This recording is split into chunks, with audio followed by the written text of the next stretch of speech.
Okay. So இப்போ வந்து முன்னாடி ஒரு பிக்சர் ஒன்று பார்த்துருப்பீங்க. அந்த பிக்சரில் ஒரு சில பேருக்கு என்னென்னு புரிஞ்சிருக்கும், புரியலன்னு நான் சொல்கிறேன்.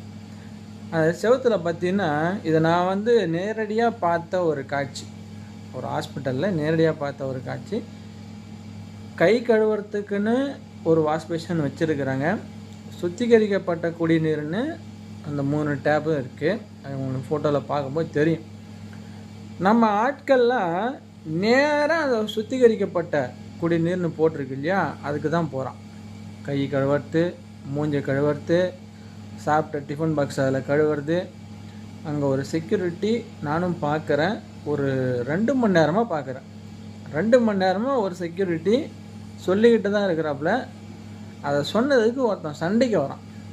எதுக்கு அதில் கழுவக்கூடாது அப்படின்னு சொன்னதுக்கு சண்டைக்கு வரான். நம்ம ஆட்களுக்கெல்லாம் வந்து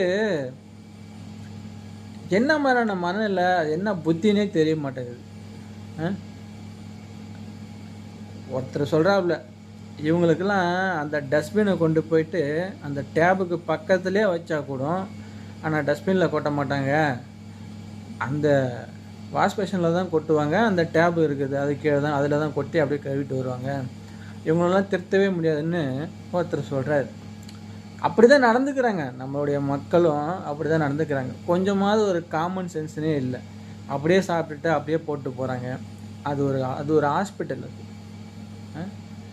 அது ஒரு இவங்க வந்துட்டு போயிட்டா இதுக்கப்புறம் அந்த இடத்துக்கு யாருமே வரமாட்டாங்கன்ற நினப்பா என்னன்னு தெரில. திருப்பி இன்னொருத்தவங்க அங்கே வரணும். இது வந்து ரெகுலராக நடக்கும். நாளைக்கு இன்னொருத்தர், அடுத்து இன்னொருத்தர், இது இப்படியே டெய்லி நடக்க வேண்டிய இடம். அந்த இடம் சுத்தமாக இருந்தால் தான் நல்லா இருக்கும். அதுலேயும் குறிப்பாக இந்த குடிக்கிற தண்ணியில் போய் இந்த மாதிரிலாம் பண்ணிகிட்டு இருக்கிறாங்க. இதெல்லாம் என்ன போக்குன்னே தெரியல.